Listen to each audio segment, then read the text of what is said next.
Welcome to Epic Begins with One Step Forward. I'm your host, Zander Sprague, and I am so excited you're joining me today.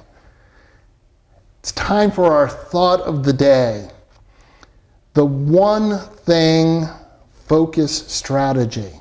You know, oftentimes we have so many things on our mind and we want to try and do things. And I got news for you. You want to know what? We are single core minds in a multi-core world. What do I mean by that? Well, there are so many things that we need to do all at once, but the fact of the matter is, in order to be productive, we have to just do one thing at a time. When I was building my speaking career, I had all these different ideas and I wanted to address all these different audiences. But when I decided that I was just going to focus in on Epic, it got so much easier because I knew what I wanted, I knew where my audience was, and I could speak to that versus trying to fix everything and speak to everyone. You know, when you focus on just one thing, you multiply the impact. Why? Because all your energy goes that way. It is so much easier to do something 100% than just 99. So just take that 100% and do it. You know, pick something this week that you want to focus on, that one thing that you're going to do, and put all your energy into that. Now, for the update, you hear me give my updates about my podcast guests, but I want your updates. What is your epic journey? I want to hear about it so I can talk about it here on the show. So if you just email Zander@epicbegins.com, tell me what your epic journey is and where you are on it. You want to know what? I might just put it here on air so everyone can hear about it and the whole community can support you. Today, I am so honored to have Rosalie Quesada with me. Rosalie, welcome. Tell us who you are and what you do. Thank you. Thank you so much for having me, Zander. It's a great pleasure to be able to be here and to reach out to all of your Epic listeners. My name is Rosalie Quesada. I am a mom of 3 boys. I am a domestic violence survivor and learning how to thrive in life post such a traumatic event, but also working back into my community. There's a lot of things that happen. There's a lot of family dynamics and trying to rebuild yourself, and what does that look like? I actually am a coach at a gym that focuses on a lot of women with trauma, whether that's grief, abuse, or just overall you need somewhere to go, somewhere to put yourself back together. And so with all of that, I'm trying to really find my voice post something like that, but also be the voice for people who aren't quite there yet. Absolutely. And if you don't mind, I'd like to kind of go back to that first thing you talked about, because I think it is an epic story. Although not the happiest of stories at all. However, I think important, and there's lots of things I think you've learned. So let's start off with what happened. Yeah, so it's actually an interesting anniversary. So tomorrow, on November 11th, there'll actually be 2 years of me surviving a very brutal domestic violence attack that it wasn't the first, but it was the worst. Okay. And honestly, it was something that just kind of snowballed. I have 3 boys, actually live across the street from my parents' house, like our living room, look into each other's living room. We knew things weren't always the greatest, and I think that's where my parents try to keep me close, because there's only so much they could do as parents. And you know, it was actually, so 2 years ago, we were taking out Christmas decorations. I was ready to put on my Mariah Carey and pull out the Grinch stuff, and unfortunately, he was going through some of his own demons and things that he weren't necessarily taking care of. And again, we had 2 kids back to back during post pandemic. There's a lot of things that the world shut down. We weren't talking about a lot of things, but maybe it was in your mind. Got it. And so I was actually in and out of the kitchen trying to get Christmas decorations out, tote by tote, going through the garage. All of a sudden, he had been having an argument with me by himself for about 2 hours. I didn't know that. Wow. I'm getting things in and out. And I walked through the kitchen and it was a UFC fight. Like completely, up against the wall, slammed in between. I was dripping blood, in and out of consciousness. There's one moment, like the babies are sleeping in the other room. And I was being choked up the wall and I was losing my consciousness. And that's kind of like when you have like that bright light moment, like, what do you think about in your last like moments of life? Yeah. And it felt like a Lifetime movie. Like that's the best way I could describe it. Like this is it. Like this is like, and I was just so afraid of what will my babies wake up to. Yeah. And at that moment, I was actually able to scratch his face and he was able to drop me in. It's almost like that epic moment of like, I could get out of this. Yeah. I could get out of this. How do I get it? I remembered I was going out of the garage. Well, guess what? I could hit the garage button. So I like slammed the garage door button. I go running across the street, dripping in blood, just like screaming, the babies are there, the babies are there. My dad and my brother are across the street. They're like, what is happening? Like they think a burglar. Yeah. They're like, they grab a baseball bat, they go running across the street and they find their son-in-law. Yeah. Their brother-in-law. Like that's not what you were expecting to see. That's, even though you might think something like that might be happening, never to that degree. Sure. And I think within one moment, all of our lives changed. It wasn't just me. It was my kids, it was my dad, it was my brother, it was my mom. Absolutely, Like yeah. our whole family dynamic completely changed.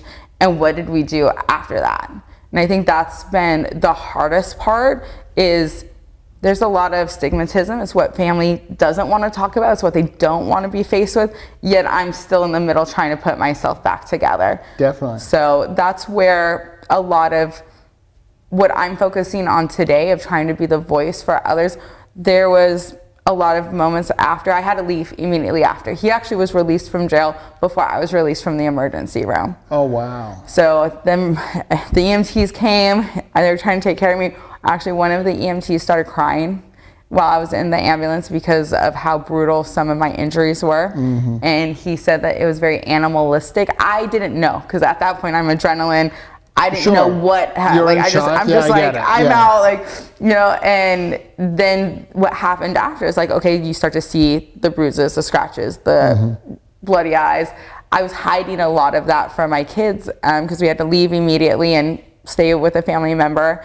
But at night, I didn't know what to do. Like, I knew this happened to me, but what happens after? Yeah. Like, nobody talks about it. I went to the emergency room. They sent me with a piece of paper saying, okay, you're released. Maybe you should do a follow-up here, but they don't make you. Right. And then you're left with all, the family and legal and court and police situations after. But I was left sitting, at night. The babies would go to sleep. I washed off all the makeup, hiding all the bruises and marks. Yeah. And I'm going online. And I'm like, well, where do I find information? Where do I get help? Where do I get help? They say there's tons of resources, but there wasn't. Not when it came down to it, and not at the times that I had time to reach out. Absolutely. And another thing, my own experience in my life was not domestic violence, but my older sister was murdered, and there was, my company had EAP, Employee Assistance Programs, and I could have accessed mental health counseling. Would have been really helpful. But that required me to be incredibly proactive, and it was all I could do to get out of bed. I'm sure that was somewhat the way it was for you when you've had a traumatic event. You're like, okay, all my energy just to get out of bed and go through my day and be okay as I can be for your sons. In the meantime, you're like, how do I navigate this? I need someone on my side who's helping to say, all right, here's how we're dealing with the police. We're talking to the DA. Here's what you need to do to take care of you. Where's someone for you to talk to start to process the trauma. Yeah. And, and you're right, there is lots of services, but most times it requires so much proactive effort on your part. And I'm guessing from what you've said, you certainly didn't have that energy to try and figure out how to access any of the services that may have been available. I think you're in complete survival mode. You're numb to a lot of things that should be straightforward. Yeah, right. I should have reached out to this, but I'm just trying to get the kids situated. Did I brush my teeth today? There were days I would forget, what did I even do? Because you're just trying to go through the motions, and we were isolated. We had to leave. We weren't in our home. What conversation am I going to have with the kids? I have an older son who actually wasn't with me that night. How do I explain why we're here? Yeah. And I think the toughest part is some of the resources that say that they're available. Well, I wasn't actually in the county that the incident occurred in. So a lot of resources are well, you're not here, we can't help you. Yeah. The case or the police report numbers in Alameda, you're over here. I'm but I can't be in Alameda. Exactly. I can't. That's not safe for me. And what do you do with all of the family stuff that comes with it? Nobody was talking about it. And I think I come from a Hispanic family, a lot of things were just pushed aside or under the rug. Absolutely. And that obviously has a profound effect on, the acknowledgement that something horrendous has happened to you. And that lack of acknowledgement has a profound effect where you start to wonder, did it happen to me? Am I worthy of having acknowledgement? Who's here to help me heal, right? Yeah. And I'm sure, your parents felt terrible, but again, people don't know what to say. And, with my situation with my sister, especially with death, we in the United States do not deal with death very well. We sort of ostrich, put our head in the sand and stuff. But domestic violence is also another one of those. It's icky. We don't know what to say. What if we say the wrong thing? But here's the thing. My experience was if someone just said, I am so sorry, it seems not that powerful, but it really is. It's acknowledging that you've experienced something. And it's okay. Yeah. Even as you and I sit here, I don't have a miracle sentence for you. And you don't have one for me, but that's okay. Getting acknowledged that something bad has happened, I think is helpful, right? I think 100% is me looking at you. I see you. I don't need you to say, I'm sorry, I feel bad. That's life. It's done. Yeah. But I see you, how do we move forward type thing. And that's all I would really look to somebody okay, we have all this going on. Who's going to help me just pull me just a little bit forward. I don't need you to hold me up, but just grab my hand and be okay, let's do this. Yeah. That's all I really needed. There was nothing I could find. I would go out, spend hours on YouTube, how do I have this conversation? There's a lot of things. There's maybe 3 TEDx conversations of women that went through very similar situations, but it was just that situation, not the after. Yeah. And there was nobody that looked like me or sounded like me. And that's where I was having a hard time resonating with. And some of the things of more recently is I've been I felt so alone. Sure. I would be sitting there in the dark, why do I feel so alone? I shouldn't feel alone. This happens more times than we even realize. And me speaking out about it, a lot of people and conversations have come out of the woodworks of oh, this happened to me. Oh, this happened to my sister. Oh, it's it's so common. It's sickening how common it is. Yeah. But the fact that we never heard about it until we start speaking out about it. Right. Now, the question you mentioned that you come from a Hispanic family. One of the things I'm aware of is a lot of the machismo. Oh, yeah. Okay. So with that being said, do you think some of the lack of the family support and people, as you said, push it, is some of that machismo of, oh, well, we don't talk about the bad parts. Because I've always been confused about like how, oh, I'm a married man and stuff, and there's machismo, and sometimes there's someone on the side, I guess. And I'm like, how are women putting up with that? That seems wrong, you know? And it seems contradictory to, I spent a month in Mexico, and I lived with a family, and I was like, looking around, and I was like, how are these women putting up? That seems, I would be really upset if my partner was like, oh yes, we're married, oh, but there's someone over, you know, there's some other person. I don't want to compete. The whole idea was it's you and me. Yeah. I'm sorry, that was a long thing, but that machismo that seems to be part of some Hispanic cultures, did that play in, do you think? I think definitely it is more from the machismo of expectation. Sure. And to keep things I wouldn't necessarily quiet, because what happened was not quiet. Our whole neighborhood, the whole street lit up with fire trucks. But to keep it clean is the best way I can say. Like, okay, like we have this idea of like what a man's supposed to be and how a family's supposed to, dynamics supposed to be, how a family's supposed to kind of come back together. And I think the hardest part for myself, and particularly like my dad, he wanted to make it just like, well, let's just go forward. I wasn't ready to go forward. I'm in the thick of dealing with this, and I'm feeling this, and if you can't tell, I'm not a quiet person. So so I'm like, I want to talk about this, and they didn't want to talk about it. And I think there was one point, Zander, where I almost threw up. There was, we had just gotten back from staying at a family member's house, and my ex-husband had to come and get stuff out of the garage. And I was just so sick. I'm like, I don't want to deal with this. Like, we hadn't had to interact with each other. I'm in the house. I'm watching from the security camera. My dad, obviously because he lives across the street, he came over to help facilitate. Because I'm like, I don't want police there, because I don't want the kids to see something and think like it's more than what it is. And I remember watching on the security camera, and my dad pats him on the back.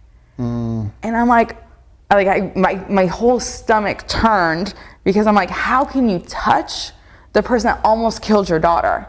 Like, how? And I know for him, it's more of the masculine machismo, like, okay, get your stuff, let's go. Like, you know, but like, if somebody was to ever do anything to one of my boys, I wouldn't be able to pat them on the back. No, I get that. And so I think that's where some of the expectation, cleanliness, machismo of it really came into play. Definitely.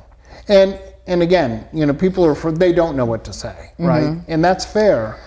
And that's where, sadly, as the victim, you have to say, it's okay that you don't know what to say, but I do need to talk about this. My process is to talk through this. So we need to talk about this. And if your family can't do it, hopefully you can find, you know, a licensed professional mental health person who allows you to be able to start to process through that.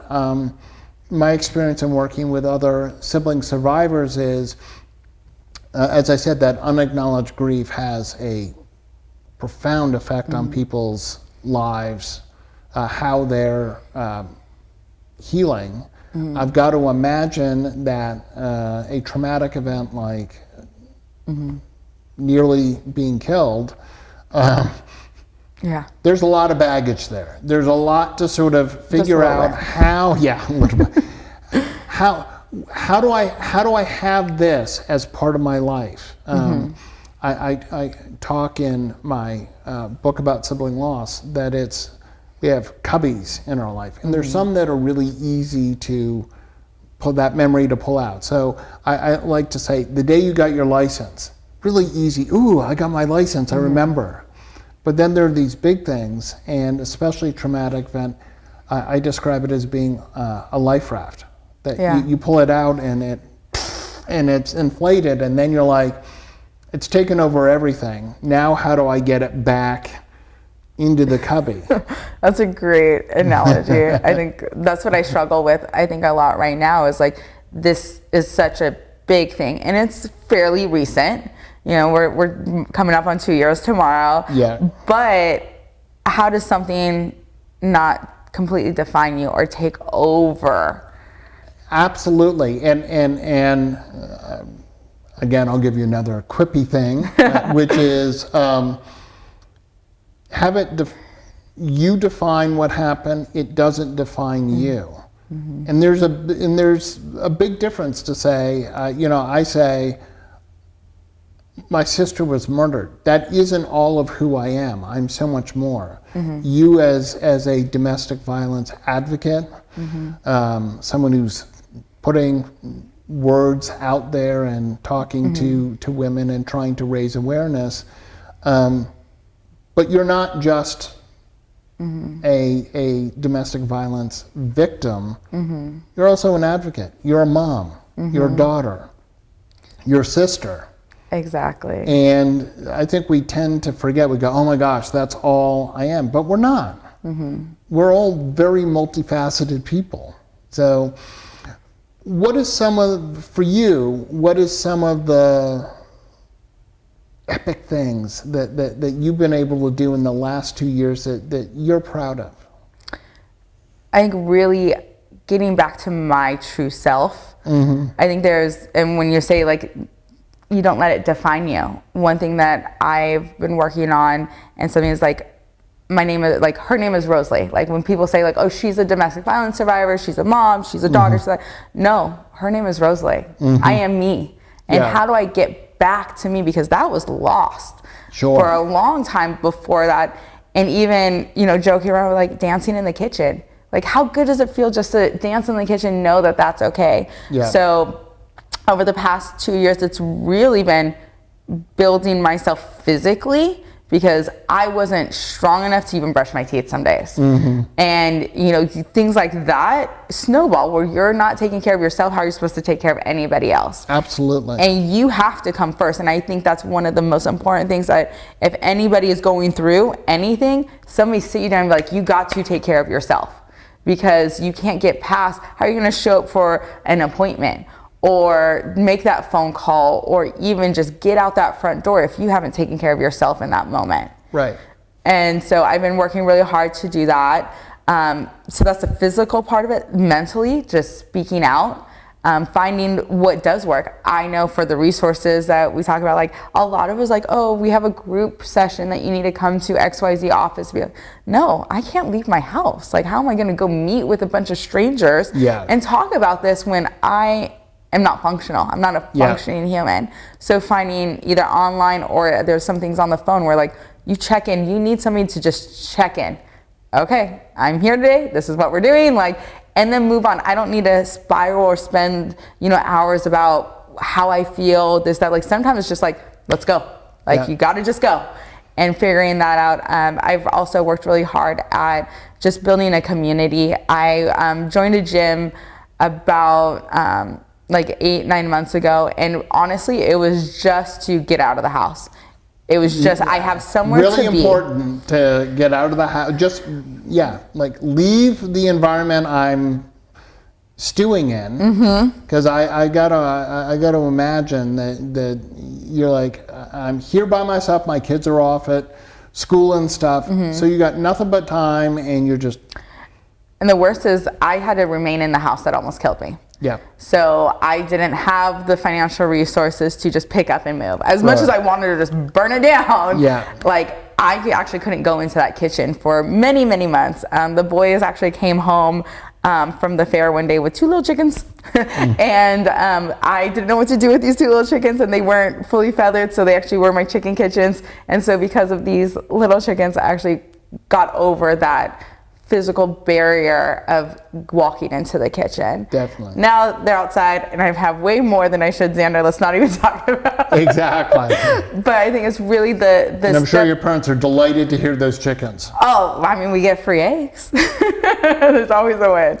But I think it was a step-by-step process of identifying speaking of chickens, what came first, the chicken or the egg? Yeah. What did you need to put first? Sometimes people, it's the mental thing. You need to have those therapy sessions. For me, it was the physical, then mental, and then having somewhere to share.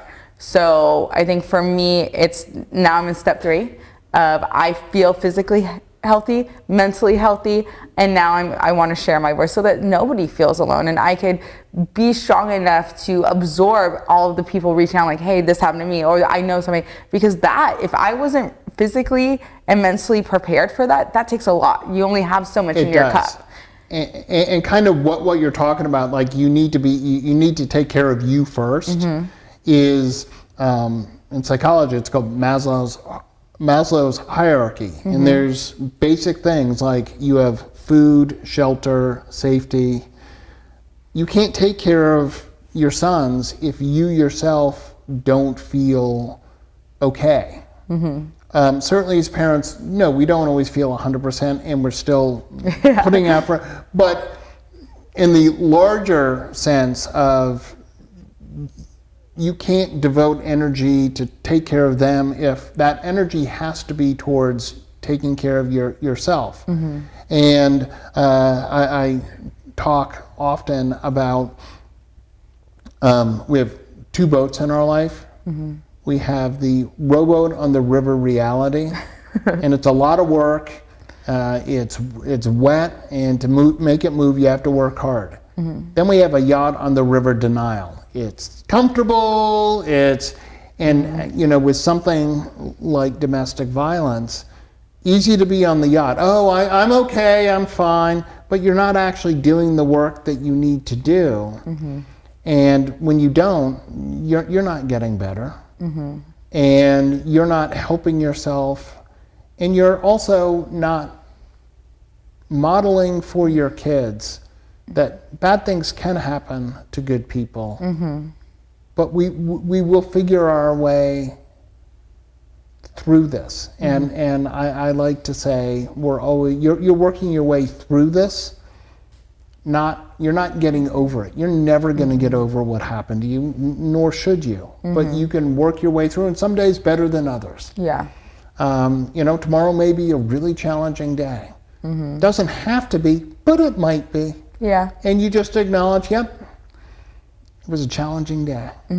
So we have just a few minutes here. I'm interested, what was the resolution to all of this horrendousness? Is this person completely out of you and your kid's life, or? I mean, unfortunately, no. Okay. And I think this is where ultimately I see a lot of my future work spent is the court system. Yep. So because it was such a brutal domestic violence attack, he had a criminal case, and he waived his rights to a speedy trial.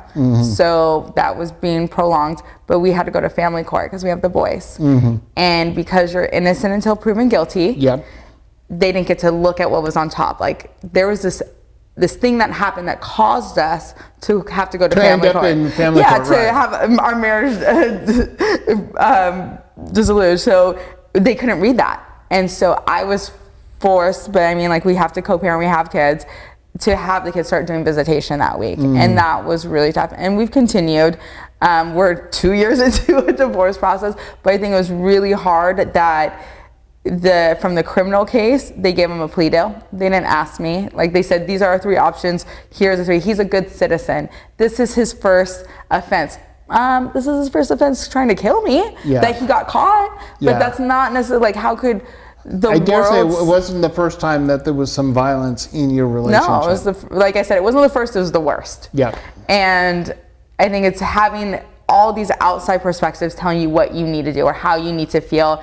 And, hearing people come through where like there's 26 charges on, my ex-husband, and he got a slap on the wrist or, 2 months. Like that's nothing compared to what we have to physically, emotionally go through for years in our lifetime. So I'm going to be working towards how do we flip the system around, like protect the families, not necessarily the abuser. Absolutely.